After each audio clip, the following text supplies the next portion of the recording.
Fala galera, sejam bem-vindos a mais um episódio do Mindcast, desvendando os mistérios do corpo humano e da mente. Sejam todos muito bem-vindos e quem ainda não se inscreveu no canal, se inscreve aqui e dá um like para a gente continuar produzindo bastante conteúdo para vocês. E a nossa convidada especialíssima hoje é a doutora Débora, pediatra, que vai contar para a gente as principais dúvidas das mamães que estão aí em casa, passando pelo seu puerpério, passando pela sua gestação e está cheio de dúvida na cabeça. Então, gostaria muito de agradecer a doutora Débora, é uma honra tê-la aqui conosco e eu gostaria que você falasse um pouquinho sobre você, doutora, um pouquinho sobre a sua carreira, né, a sua vida como médica, o que te levou aí para a pediatria e conta para a gente um pouquinho, então. Oi, bom dia para todos. Estou muito feliz de estar aqui podendo contribuir com todos os pais, né, os familiares desses bebês recém-chegados na família, que eu sei que é um momento bastante difícil, que gera muita insegurança, muitas dúvidas, mas estou aqui para poder tirar todas as dúvidas de vocês. Então, eu sou médica pediatra, fiz residência de pediatria na PUC de Campinas, depois eu fui fazer a residência de alergia pediátrica, por uma questão, assim, eu vi que as mães tinham muitas necessidades, assim, além da pediatria geral, muitas questões relacionadas à alergia, então também senti essa necessidade de complementar minha formação, aí eu fiz minha residência na Unicamp. Sou membro da Sociedade Brasileira de Pediatria também, e hoje atuo no consultório particular e no Hospital Samaritano de Campinas. Maravilha, pessoal. Então, hoje a gente tem um presente, né? Receber a doutora Débora aqui e trazer tantas dúvidas e as respostas dessas dúvidas com uma pessoa tão renomada, preparada e com certeza que se baseia muito nas evidências científicas para tomar as suas decisões clínicas, né? Então, isso é muito interessante, porque acho que hoje em dia a gente tem muita informação, né, doutora? E essas informações estão muito baseadas no achismo, muitos profissionais que não são tão preparados acabam colocando conceitos antigos, já ultrapassados. Então, eu acho que trazer essa entrevista para nós aqui é um presente para todos nós.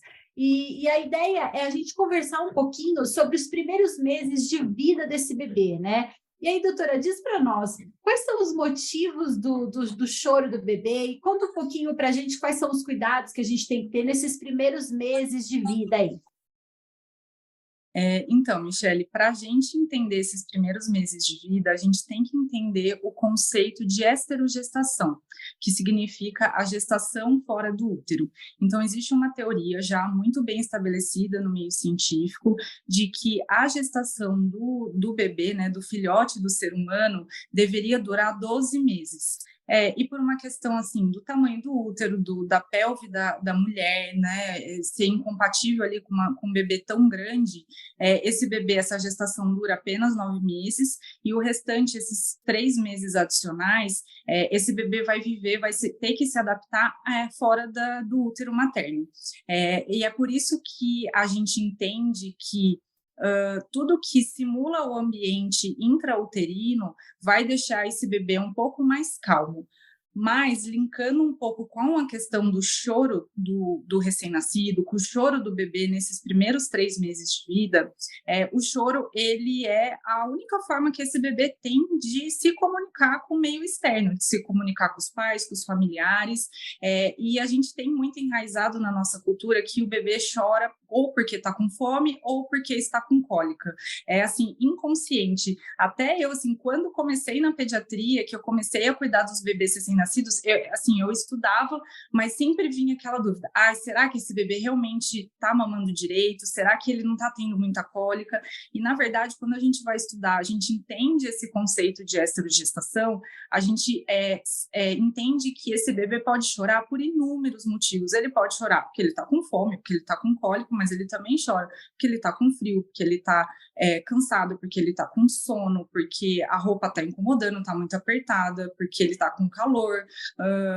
Ele pode estar chorando porque ele está achando esse mundo muito estranho. Nossa, às vezes a mãe fica ali preocupada de ele só fica no colo, vou deixar ele no berço um pouco, e aí ele fica lá largado no berço, se sentindo desprotegido. Então, é um período de intensa adaptação mesmo para esse bebê, e às vezes ele chora por isso, porque ele está estranhando o mundo aqui fora, né? Então, é importante os pais entenderem esse conceito e ali nos momentos de choro, pensa, relaxa, porque a ansiedade da família, dos pais, também vai transparecer para esse bebê e ele também vai ficar um pouco mais irritado.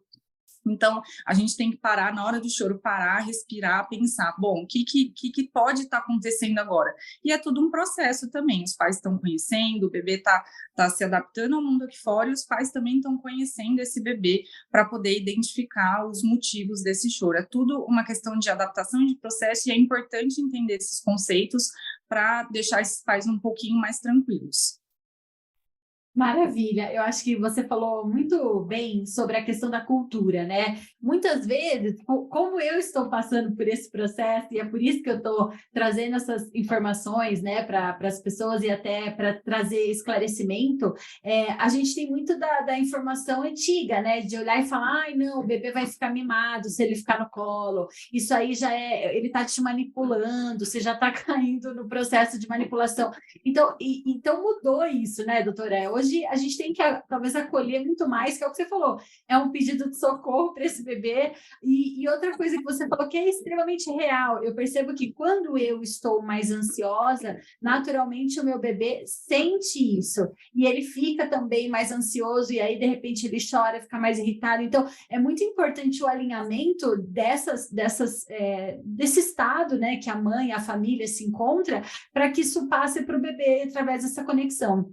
Então, é muito importante a gente falar sobre isso, porque é o que você falou, as informações antigas eram, é cólica ou é fome, né? Mas, poxa, às vezes, por exemplo, eu olho o Giovanni, ele tá dormindo um pouquinho de uma posição, eu falo, nossa, acho que esse bracinho dele tá apertando aqui. Aí eu vou lá e mexo o bracinho, ele fica mais confortável. Então, realmente é muito ampla, né, as possibilidades do choro do bebê, né?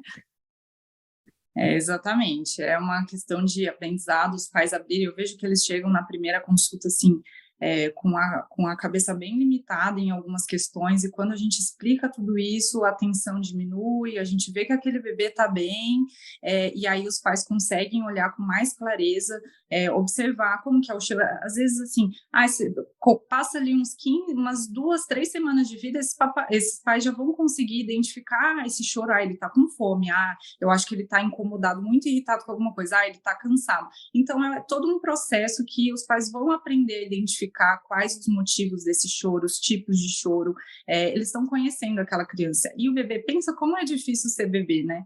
Tá lá quentinho dentro do útero materno e de repente sai para o mundo aqui fora, ele só consegue chorar, se comunicar através do choro, e aí tanta coisa que pode ali incomodar ele, e ele precisa chorar. É essa forma que ele vai ter de expressar que alguma coisa está errada, né? Perfeito, doutora. E cabe ao profissional pediatra também, né? Eu percebo que, bom, para quem não sabe, a doutora Débora é a minha pediatra nesse momento. Nós estamos tendo uma relação muito positiva com o Giovanni, e vou falar depois sobre isso também, né? Talvez a gente pincele um pouco sobre a amamentação, mas o quanto é importante o profissional passar essa confiança para nós. Eu acredito que depois da primeira consulta que eu tive com a doutora, eu assentei assim, a minha ansiedade, o meu nervosismo, no sentido das possibilidades das coisas como elas são normais. O que você falou, a gente está num processo de aprendizagem, então todo mundo está aprendendo, não dá para estar todo mundo pronto, já sabendo o que fazer, ou como cuidar do bebê. Então, como profissional, é muito importante vocês também passarem essa tranquilidade, ou então a orientação correta, né, das possibilidades aí, porque é um mundo muito novo para esses pais, né, doutora? É bem difícil, assim, até a gente tem que sentir um pouco dos pais e dessa família, porque eu vejo que, assim, é muito difícil, né? Os pais, eles não nascem prontos para ser pai, a mãe não nasce pronta para ser mãe, é todo um processo de aprendizagem.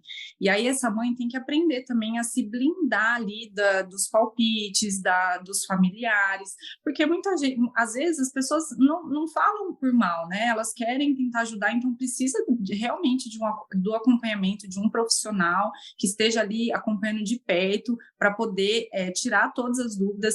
Medicina não é uma ciência exata, ela está em constante mudança, então muitas crenças que vinham ali dos antigos, né, que as nossas mães faziam com a gente, que hoje a gente fala, nossa, meu Deus, não é nada disso, né, a gente não recomenda mais, e aí as coisas estão mudando mesmo, estão evoluindo, então precisa mesmo de um profissional para poder acalmar essa mãe, para poder guiar ela, passar as orientações corretas e também blindar essa mãe desses palpites, né? Às vezes os familiares querem ajudar, mas acaba deixando ali o processo um pouco mais difícil. Mas tem familiares super bacanas também que ajudam bastante, mas o acompanhamento com um profissional atualizado, né, é fundamental. Perfeito. Doutora, e no caso, vamos especificar agora, né? Vamos entender que o paciente ali, o bebezinho, ele está com cólicas, né? E aí ele tem aquele choro. Como é que a gente sabe que ele está passando por um processo, aquilo é cólica, né? E o que a gente pode passar para ele em relação a remédios, né? Quais são as indicações, as orientações hoje atuais em relação a isso? Como que a gente reconhece e como que a gente deve tratar esses pacientinhos? Então, em relação às cólicas, antes da gente pensar em medicar, e eu já adianto aqui que ainda não existe nenhuma medicação 100% eficaz que é capaz de eliminar as cólicas, né, no bebê, a gente precisa entender o que é a cólica, né? A cólica, ela é multifatorial, ela não é simplesmente o bebê que está sentindo uma dor na barriga. Existem vários fatores envolvidos e os principais por uma imaturidade de todo o trato gastrointestinal e uma imaturidade cerebral desse bebê, né? E a cólica, ela se caracteriza por aquele choro intenso, que normalmente vem em um período específico do dia, normalmente ali no final da tarde, início da noite. É um choro que não tem nenhuma causa aparente, nada que os pais façam acalma esse bebê, e dura muitas horas, é realmente bastante desesperador. E não tem nenhuma causa aparente, os pais não conseguem identificar. E é importante a gente entender também que a cólica, ela normalmente não aparece ali nas primeiras semanas de vida, ela é mais comum se iniciar ali depois da segunda semana de vida e atinge ali seu pico com 30 a 40 dias de vida. Então, às vezes, vem também pais na primeira consulta que o bebê está irritado, chorando muito, acha que é cólica, quando a gente vai avaliar ali na história, não é cólica, né? Então, a gente precisa explicar o que é a cólica para os pais poderem identificar.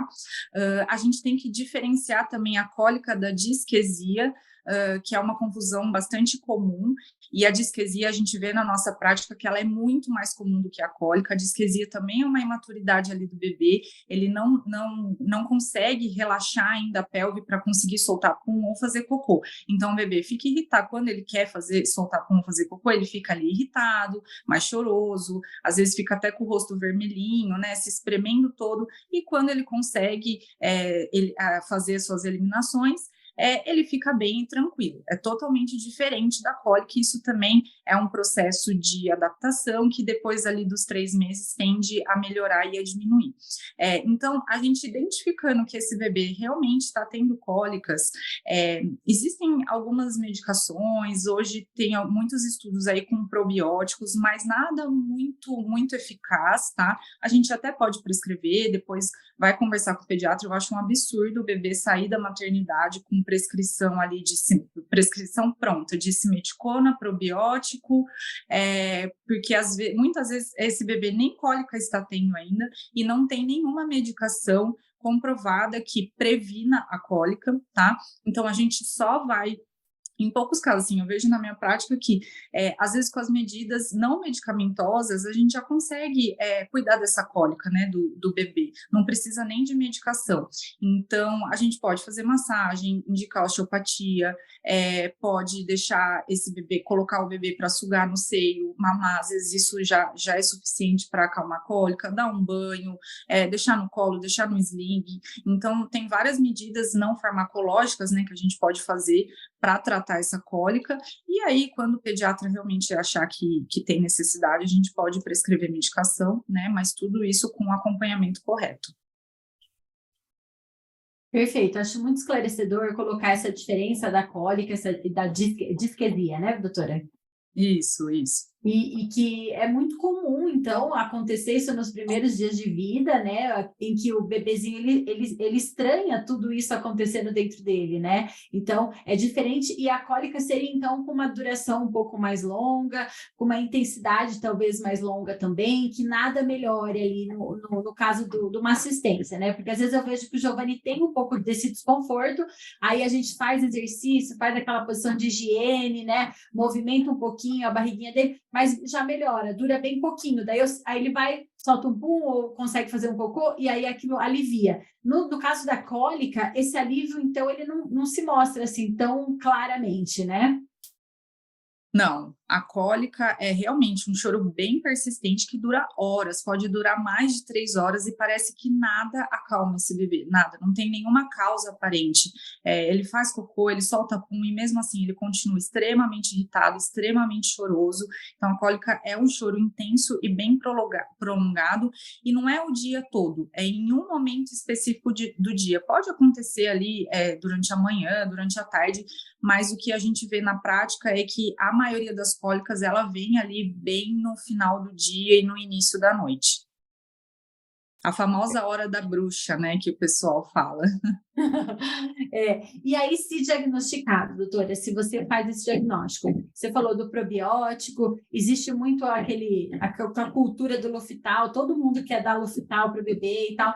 Então, existe aí alguma medicação, como você falou, não tem evidência nenhuma de prevenção, mas para tratamento você indica alguma medicação, isso depende do profissional também, e como que vocês tomam essa decisão aí, se for o caso realmente do diagnóstico?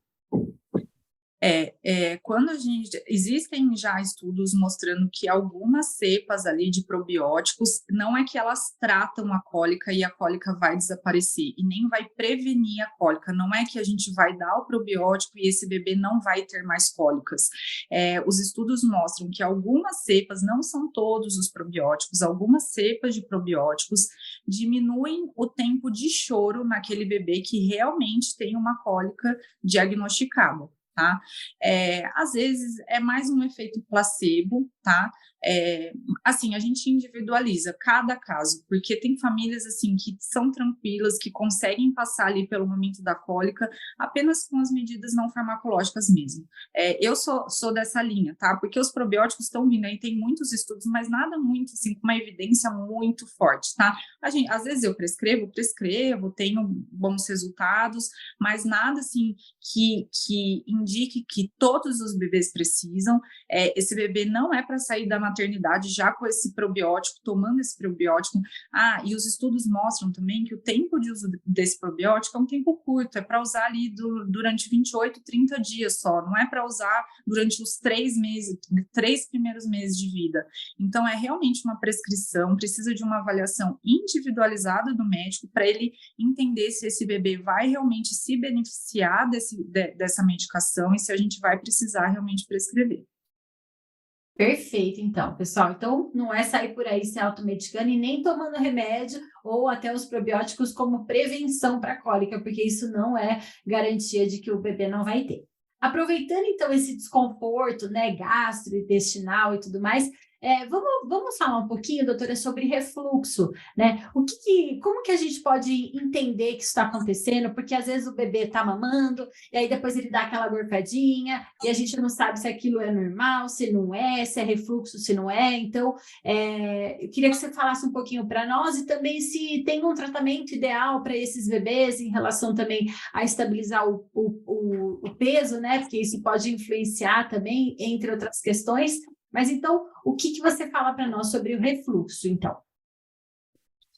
Bom, o refluxo, ele é fisiológico em todos os bebês, tá? A maioria dos bebês vão apresentar refluxo, mais uma vez, por uma questão de maturidade mesmo. Existe um esfíncter ali entre o estômago e o esôfago. O esfíncter é um músculo que no bebê ele ainda está um pouquinho frouxo, está um pouquinho imaturo.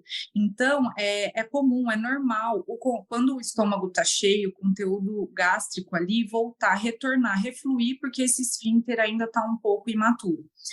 Então, entendendo isso, a gente percebe que o bebê golfar é normal, é fisiológico. tá? Não precisa se preocupar. Tem bebês que vão golfar mais, tem bebês que vão golfar menos, mas o refluxo fisiológico, a gente até usa o termo de bebê golfador feliz. É aquele bebê que vai golfar, mas parece que nada mudou. Se não tivesse golfado, estaria do mesmo jeito, tá?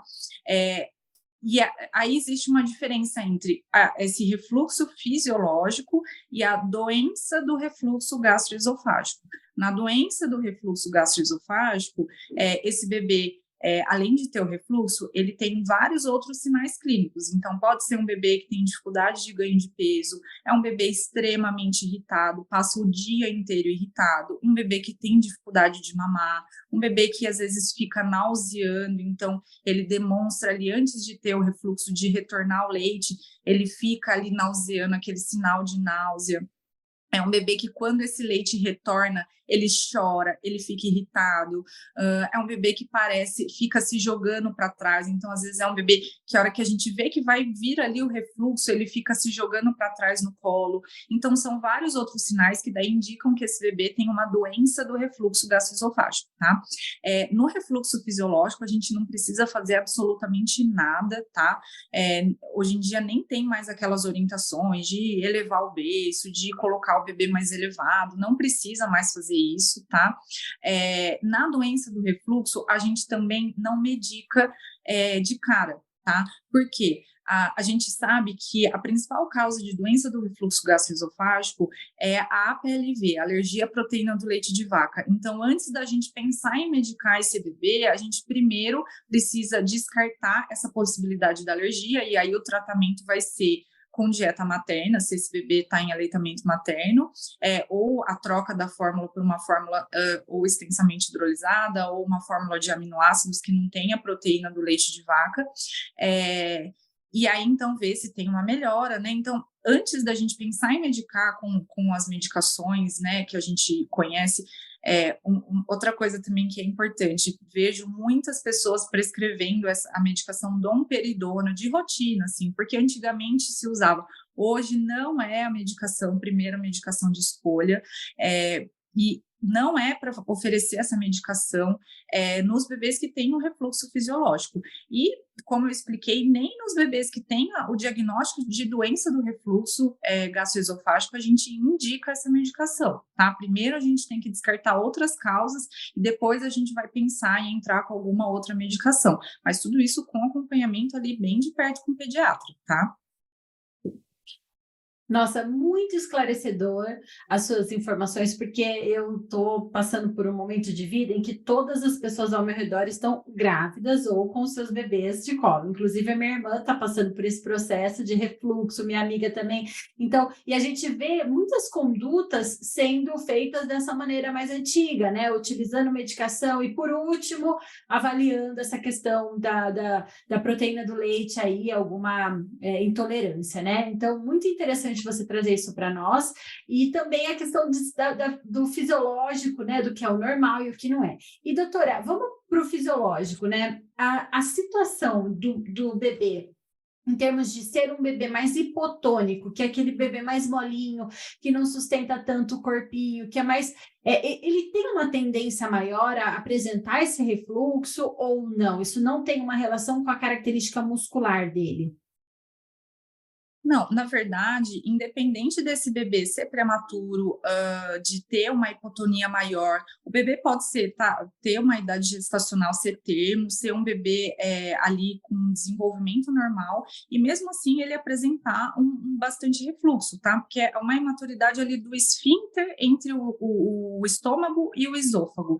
Claro que às vezes alguns bebês, os bebês prematuros, hipotônicos, podem ter um refluxo um pouquinho mais intenso, mas isso não quer dizer que um bebê também que seja termo e que não seja tão hipotônico não vá ter, tá? Isso não tem relação, é uma imaturidade ali da anatomia do bebê mesmo.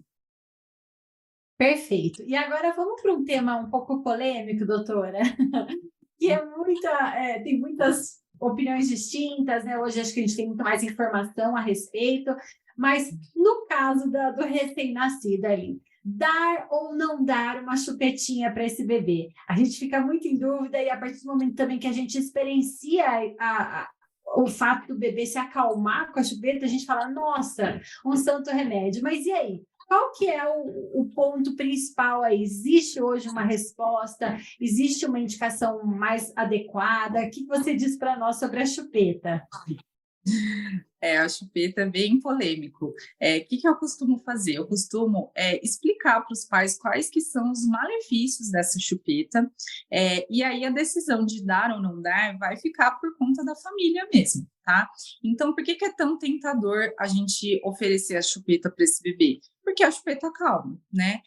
Então, o bebê tá ali chorando, tá irritado, tá com sono, enfim, tá chorando por qualquer motivo. Quando a gente coloca a chupeta, esse bebê se acalma com muito mais facilidade. Então, é realmente tentador, porque é difícil, às vezes, a gente lidar ali com um bebê muito irritado, mas quais são os malefícios, né, que essa chupeta pode trazer para esse bebê? Nos bebês que amamentam, né, em seio materno, a chupeta pode causar confusão de bicos, então gerar um desmame, ocasionar, né, um desmame precoce. A chupeta também, o uso prolongado dela, pode gerar diversas alterações na musculatura oral desse bebê, pode gerar atraso de fala, uma fala distorcida, pode gerar problemas na respiração, problemas na arcada dentária, problemas na mordida. Já tem estudos mostrando que os bebês que usam chupeta por um tempo prolongado, têm um QI inferior em relação àquelas crianças que não usaram chupeta, e também está relacionado com o hábito de fumar na vida adulta. Uma coisa importante também é que a chupeta é uma grande fonte de infecções, né? Aquela chupeta é suja, né? Por mais que a gente limpe, assim, no início limpa tudo, esteriliza tudo, depois a chupeta cai em qualquer lugar e enfia na boca. Então, é fonte de infecções e pode causar otite também. Então, assim, são inúmeros malefícios que a chupeta pode trazer. Então, assim, eu como profissional oriento, não dê a chupeta, mas fica a critério dos pais. E se os pais optam por oferecer essa chupeta, que seja de uma forma, assim, muito pontual. Então, assim, o bebê está extremamente irritado, não estou conseguindo fazer mais nada para acalmar ele. Então vamos oferecer aqui a chupeta rapidinho, ele acalmou, tira essa chupeta, pronto, acabou, tá? Que não seja oferecida de uma forma contínua, assim, para todos os momentos, porque a gente pode acalmar esse bebê de outras formas, então não precisa da chupeta, né? Ela facilita a nossa vida, mas a gente pode utilizar de outras técnicas para acalmar esse bebê. Então, assim, eu não indico, traz inúmeros malefícios. Aquela criança que usa chupeta depois dos 2 anos de vida, então, assim, é muito difícil tirar, e todos aqueles malefícios que eu citei, né, depois dos 2 anos vão se agravando cada vez mais. Então, o mundo ideal é não oferecer a chupeta, ela faz muito mais mal do que trazer esse conforto aí de acalmar esse bebê. Mas, se optar por oferecer, que seja o mínimo possível.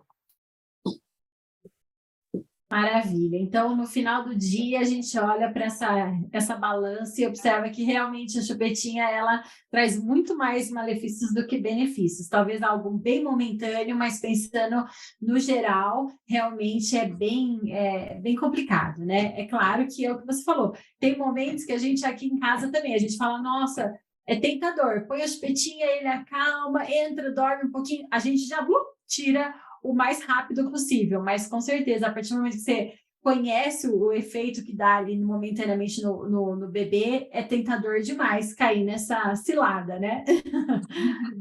E agora, doutora, vamos falar um pouquinho sobre o local onde o bebê pode dormir. Qual é o local seguro para o bebê dormir? Essa também é uma grande dúvida hoje, né? Tem tantas coisas no berço, kit berço, é um monte de almofada, é naninha, é paninho no rosto, é almofadinha, o próprio ninho, né? Que está bem na moda, porque daí simula um pouquinho, né, a condição do útero.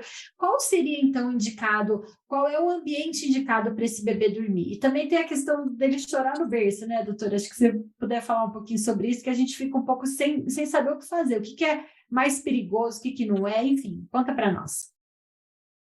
Esse é outro ponto polêmico, porque eu vejo que é uma questão que pega bastante ali para os pais, porque nem sempre o local seguro ali para o bebê dormir é aquele local que ele vai dormir melhor, principalmente aí nesse período de esterogestação, que o bebê tem uma necessidade muito grande de apego, de colo. Então, não é fácil para ele dormir ali quietinho no berço, né? Mas, assim, é consenso entre todas as sociedades que o local seguro para o bebê dormir é no berço, numa superfície lisa, firme, plana, né? Que não tenha nada em volta desse berço, nem cobertor pode usar. Então, ai, nossa, mas está muito frio, vou fazer o quê? Existem maneiras da gente aquecer esse bebê sem ser utilizando o cobertor, então não pode ter nada em volta desse bebê.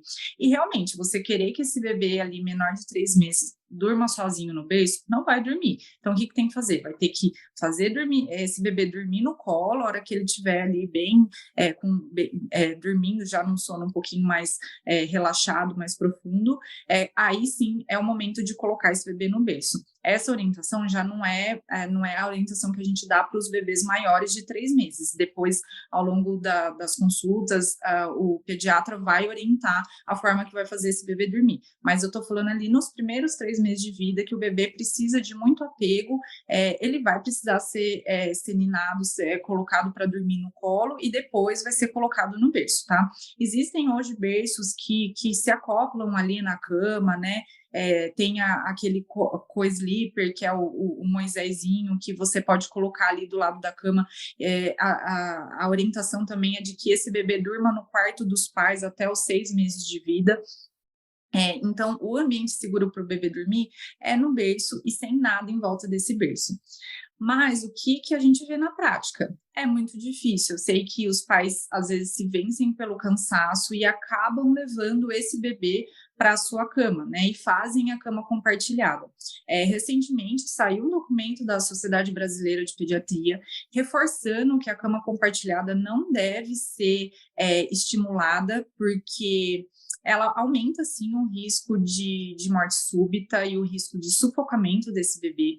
Então, assim, a gente está falando aqui de uma questão de prevenção de morte desse bebê, né? É uma coisa muito séria. E, assim, a gente não fica sabendo, não conheço ninguém, mas quem é profissional da área da saúde, quem trabalha com bebês, já viu inúmeros casos. Eu não conheço nenhum profissional que, pelo menos na residência, não tenha participado dessa cena, assim, é muito, muito triste, nossa, eu não consigo nem explicar o sentimento que dá na gente. Imagina os pais, assim, naquele bebê lindo, perfeito, que chegou lá no pronto-socorro morto por sufocamento, por estar dormindo num local inadequado, né? Então, a gente está falando aqui de prevenção da vida desse bebê. Então, os pais precisam ter consciência disso.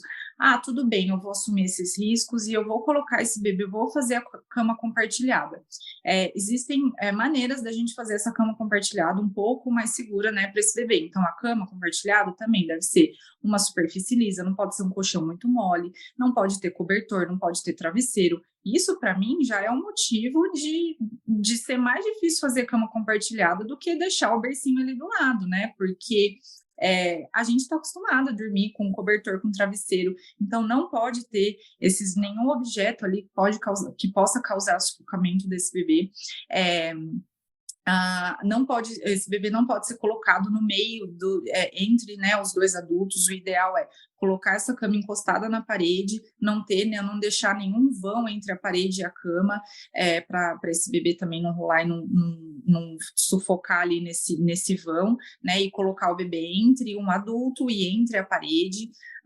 Se tiver alguém, um dos adultos que estão ali dormindo nessa cama, que fuma, ou que usa alguma medicação, algum psicotrópico, alguma medicação para dormir, ou que usa algum tipo de droga, não pode colocar esse bebê para dormir na cama com esse adulto, né? Todo mundo que está lá na cama precisa saber que esse bebê está lá, precisa ter consciência. Então, assim, às vezes alguém está dormindo ali na cama, já pegou no sono, já dormiu, e aí depois chega a mãe com o bebê lá. Não, tem que acordar a pessoa, avisar, olha, a criança está aqui, o bebê está aqui, para a pessoa ter a consciência disso, porque aí o cérebro já fica um pouco mais ligado, então não pode ter nada nessa cama. Então é difícil também fazer uma cama compartilhada segura, né? Então o ideal é deixar esse bebê, colocar um berço ali bem do lado da cama da mãe, né? Para facilitar esse cuidado, e esse bebê tem que ser colocado para dormir lá no bercinho dele. A posição mais segura também para o bebê dormir é de barriga para cima. Não pode colocar esse bebê de bruços ou esse bebê de lado. Só pode deixar o bebê dormir em outra posição sem ser de barriga para cima se não for no sono noturno dos pais. Se tiver o adulto ali supervisionando, aí tudo bem.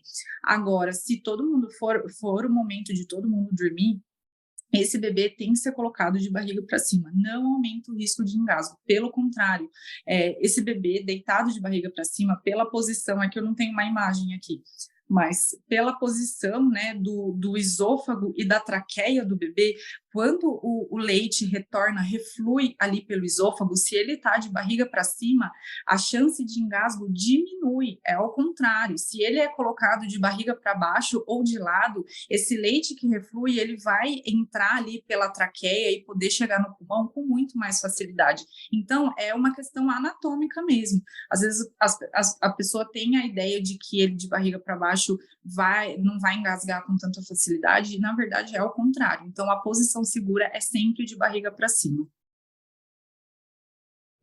Uau, perfeita explicação, que ótimo.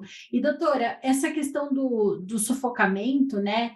Por que ela é mais, por que acontece então nesse bebê? Até quanto tempo é a fase que a gente tem que ficar mais atenta, mais preocupada em relação a isso? E depois de um tempo a gente fala, não, tudo bem, eu posso dar uma relaxada nessas medidas. São esses 6 meses primários que a sociedade ela coloca, né, para a gente tomar esses cuidados. E por que me sufoca mais do que um adulto, por exemplo? Por que tem esse risco de mortalidade nesse bebê? Então, essas orientações servem até 1 ano de vida desse bebê, tá? Em relação ao bebê virar, quando o bebê já começa a rolar, não precisa ficar desvirando o bebê, tá? Se ele já aprendeu a rolar, virar sozinho, né? Ele vira de bruços, mas ele já consegue sozinho desvirar, não precisa ficar ali acordando para desvirar, porque tem bebês que têm uma predileção por ficar de bruços mesmo. Então, às vezes, quando ele já começa a rolar, se ele ainda não consegue desvirar, aí a gente vai ter que colocar ele na posição de barriga para cima. Mas a partir do momento que ele já consegue ficar de bruços, mas depois retornar à posição horizontal, aí a gente não precisa mais mexer. Mas a orientação desses cuidados, de não ter nenhum objeto, do risco de sufocamento, é até 1 ano de idade, tá? Então, os bebês, assim, eles têm um risco maior de sufocamento por uma imaturidade mesmo. Bebezinho é mais fácil da gente entender, porque, assim, essa criança não consegue tirar nada do rosto, assim, se entra lá, ele não tem coordenação para isso ainda, mas a gente segue essa orientação até 1 ano de idade, porque às vezes a criança pode ali se misturar ali no cobertor, no travesseiro, e pode ocorrer esse sufocamento também. Maravilha. E assim, acho que você já falou um pouquinho sobre isso, mas no caso, o bebê, esse bebê dos 3 primeiros meses, ele só dorme no colo. É normal isso acontecer, doutora? A gente tem que se preocupar, é aquela história do berço que tem espinho. Você coloca o bebê no berço, ele desperta, acorda e não consegue pegar no sono. E aí coloca no colinho, ele vai embora. Então, isso é normal? É mais do que normal e é esperado. Qualquer pediatra estranharia se algum pai ou mãe chegasse no consultório e falasse que seu bebê menor de 3 meses dorme super bem e tranquilo no berço sozinho, né? E a gente consegue entender isso retomando aquele conceito da esterogestação, né? Então, esse bebê necessita do colo, ele precisa ficar o tempo inteiro no colo, que ele vai pegar no sono só no colo. E isso não tem problema nenhum, não vai viciar, tá? Não vai ter problema. Depois desse período, né, de mais apego, a gente vai conseguir ensinar esse bebê a dormir sozinho ali no berço dele, vai ser um processo, mas a gente consegue ensinar e não vai viciar ele no colo. É mais do que esperado, é normal, é para deixar o bebê no colo, não é para ficar lá desesperado, o bebê irritado, todo mundo irritado, o bebê chorando, a família querendo que esse bebê fique ali no berço, dormindo no berço. Isso não vai acontecer. E aí os pais têm que se blindar mesmo, porque tá cheio de gente palpiteira falando, ai, mas vai viciar, ai, mas você vai sofrer depois lá na frente. Pelo contrário, né? Os bebês que passam aí pelo momento de esterogestação, com bastante apego, bastante colo, depois são bebês muito mais tranquilos e a gente consegue com muito mais facilidade depois ensinar esse bebê a dormir ali no bercinho dele. Maravilha, doutora. Agora vamos partir para um assunto que é dúvida de muitas mães, né? Eu até fiz esses dias um conteúdo no Instagram brincando com isso, mas a preocupação da cor do cocô do bebê.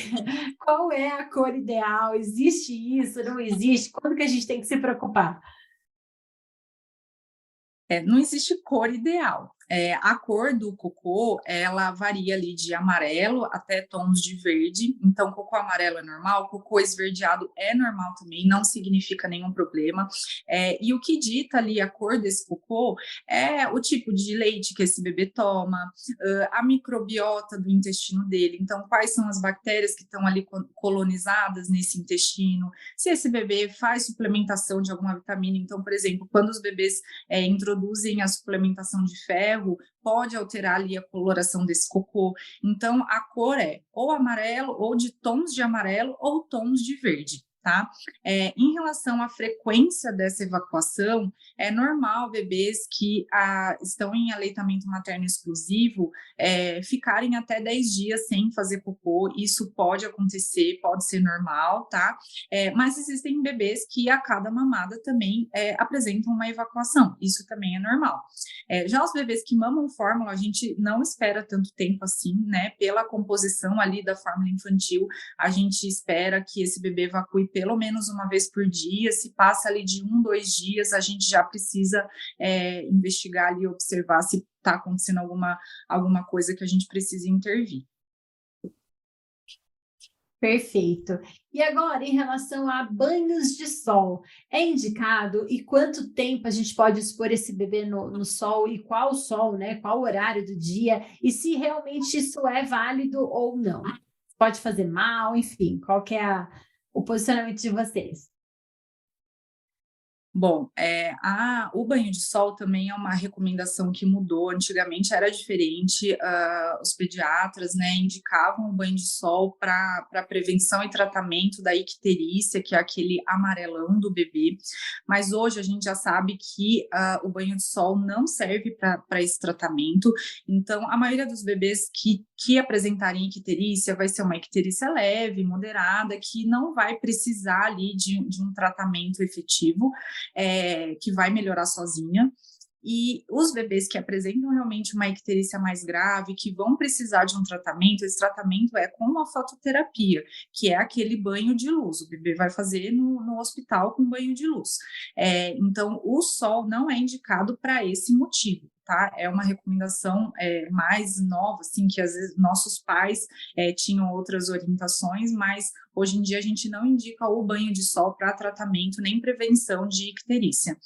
Existe também a questão da exposição solar e do risco de desenvolver câncer de pele, né? A pele do bebê é muito sensível e a gente sabe que o câncer de pele lá na frente, quando aparece na vida adulta ou na vida do idoso, é o acúmulo de sol, né, de exposição solar ao longo de toda a vida, desde do recém-nascido. Então, a gente tem que tomar esse cuidado, tá? Então, assim, pode expor esse bebê ao sol?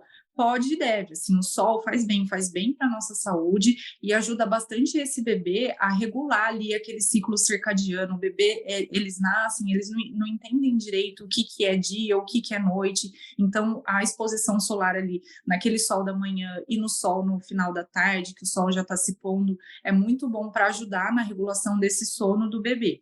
Mas tem que ser a exposição antes das 10 horas da manhã e depois das 4 horas da tarde. Ótimo, perfeito. E, doutora, vamos pensar nesse recém-nascido aí, né? Quando que a gente pode sair de casa com o nosso bebezinho? Quando que a gente pode passear, né? Mostrar para as pessoas e tudo mais? Qual é a recomendação? Bom, outro tema polêmico também, por quê? Os menores de 3 meses, né, são bebês ainda muito frágeis, têm um risco muito grande de infecção, então qualquer infecção, um vírus às vezes inofensivo para uma criança maior ou para um adulto, às vezes num bebê pequeno pode causar um estrago muito grande, esse bebê ser internado e parar na UTI, imagina o transtorno, né? Então, pensando nesse risco, os bebês menores de 3 meses, eles não devem, em hipótese nenhuma, frequentar lugares fechados, com aglomeração de pessoas. Então, levar bebê no shopping, na igreja, no supermercado, é totalmente contraindicado. A questão das visitas é uma questão de bom senso. Claro que aqueles familiares muito próximos, né, então, que vão realmente ajudar ali, ser uma rede de apoio para essa família, aí tudo bem, né, eles vão frequentar ali a casa, conhecer, conviver com esse bebê, mas aquelas pessoas, assim, que querem conhecer o bebê, só para conhecer, não são aquelas pessoas muito próximas da família, a gente recomenda que seja ali depois dos 3 meses de vida, tá? Em relação à exposição, assim, hoje a gente vive, nessa época do ano, uma circulação de infecções respiratórias, viroses, muito grande. Então, o bebê ali entre 3 meses e 6 meses, eu oriento uma cautela também, tá? É um bebê, assim, já tem algumas vacinas, mas a maioria das vacinas vão ser feitas ali até nos primeiros 6 meses de vida. Então, assim, lugares fechados, aglomerados, eu não oriento que leve esse bebê menor de 6 meses, tá? Espera aí um tempinho, mas lugares abertos, pracinhas, ambientes, né, que não tem uma circulação grande de pessoas, um ambiente totalmente aberto, super tranquila, pode levar desde o nascimento. Tá, maravilha, então. E agora, vamos entrar um pouquinho no assunto da amamentação. Eu passei na pele aí essa dificuldade e principalmente, né, o quanto que aquela história dos palpites, das informações que não são seguras, elas influenciam muitas vezes as nossas decisões. E uma das coisas que a doutora Débora me ajudou muito foi ter persistência para tentar, ter tempo para tentar e ajustar isso de uma maneira segura, obviamente, para o bebê, mas para não desistir assim tão fácil, né? Então, vamos falar um pouquinho, doutora, sobre a amamentação. Por que é importante amamentar e se é importante, mais importante do que amamentar da fórmula, amamentar com o leite materno? O que você me diz sobre isso, doutora? Bom, a amamentação, um dos principais motivos dela ser tão importante, que para mim já seria motivo mais do que suficiente para justificar, né, essa importância, é que o leite materno é o leite mais completo para esse bebê, é o leite que tem toda a composição ali, a quantidade de nutrientes, de macro, micronutrientes que esse bebê vai precisar. Nenhuma indústria, nenhuma fórmula infantil eles até tentam se aproximar ao máximo ali ao leite materno, a composição desse leite, mas o leite materno sempre vai ser o leite mais apropriado para esse bebê. Ele possui anticorpos que são fundamentais para a prevenção de infecções nesse bebê. Ele é um leite de muito mais fácil digestão, é um leite que vai propiciar a colonização ali de bactérias no intestino desse bebê, a produção ali de uma microbiota intestinal, né, muito mais favorável, que vai gerar benefícios ali para o resto da vida desse bebê. Então, tem vários estudos mostrando da importância da construção dessa microbiota intestinal através do aleitamento materno. O aleitamento protege contra obesidade, diabetes, hipertensão. Então, assim, são inúmeros benefícios que geram para além ali do período de amamentação, é para o resto da vida desse bebê mesmo. Fora que o leite materno ali está sempre pronto, na temperatura ideal, tem um custo inferior. Então, é muito mais fácil, mais prático para esses pais, depois, né, que engata ali na amamentação, oferecer esse leite para o bebê. Fora isso, fora todos esses benefícios que, para mim, já são mais do que suficientes, né, a gente observa, né, os estudos mostram que os bebês que amamentam, né, que retiram esse leite do seio materno, isso favorece ao desenvolvimento de toda a musculatura oral desse bebê, auxilia no desenvolvimento da respiração, da fala, da mastigação. Tem estudos que mostram que os bebês que são amamentados por um tempo mais prolongado ali em seio materno, eles têm um desenvolvimento cognitivo superior aos bebês que usam fórmula infantil. Então, são muitos benefícios, né? E traz benefícios também para essa mãe, porque a mãe que amamenta, ela diminui o risco de hemorragia, de anemia pós-parto, tem a diminuição dos riscos de desenvolver câncer de ovário, câncer de mama, facilita essa mãe na perda de peso e na recuperação ali do peso que a mãe estava antes da gestação. Então, assim, o aleitamento ele é muito importante. Perfeito, excelente. E assim, se no caso, né, a mãe quer muito amamentar, ela tem leite disponível, mas existe uma dificuldade de integração ali, o processo não acontece. E naturalmente esse bebê começa a não ganhar o peso suficiente, né, o peso ideal ali. E quais são as medidas que devem ser tomadas, então, nesse caso? É preciso desistir já de cara, ou então realmente a fórmula vem? Porque existe também uma questão de muita frustração dessa mãe, né? Às vezes a mãe quer muito, não consegue e se sente bem frustrada e tudo mais, mas nesse caso, assim, o bebê não está ganhando peso. Qual seria a medida a ser tomada nesse caso? Então, a gente precisa avaliar, entender ali o contexto, o porquê que esse bebê não está ganhando peso. Realmente está relacionado com alguma questão da amamentação? Então, a gente vai observar. Na maioria das vezes, não é a mãe que não consegue produzir o leite, tá? A mãe está produzindo o leite numa quantidade ideal.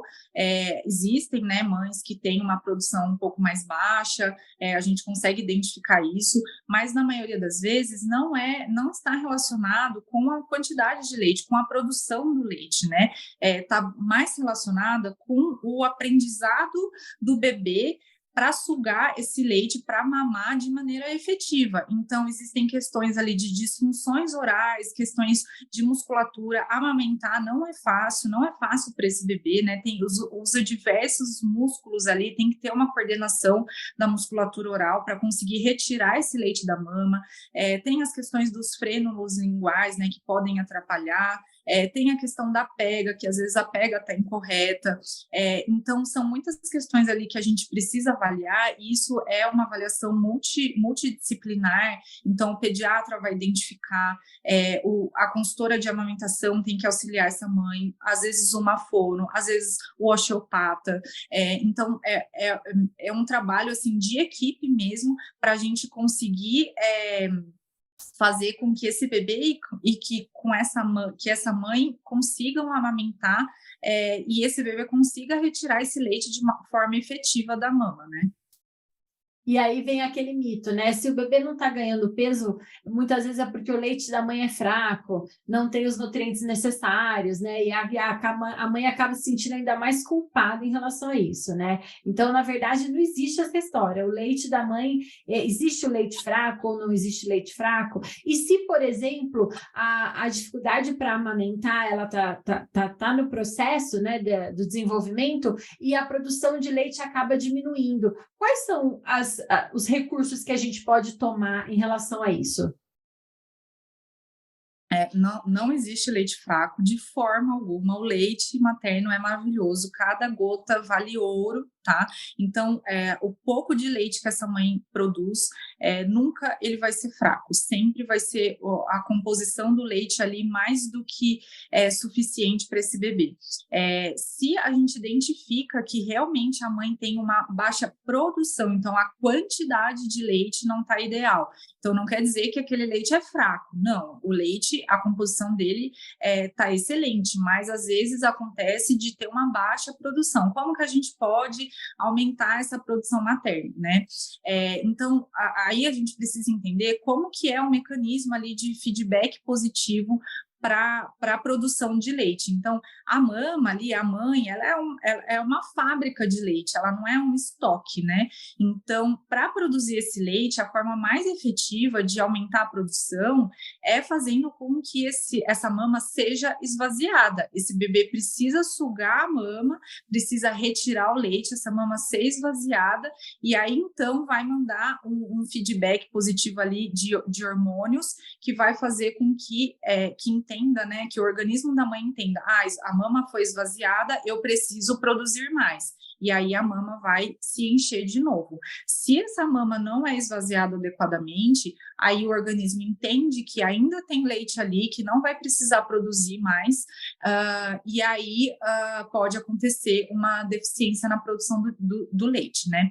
Então, a forma mais efetiva, a forma mais eficaz de aumentar a produção do leite materno é através do esvaziamento, da sucção efetiva e do esvaziamento dessa mama.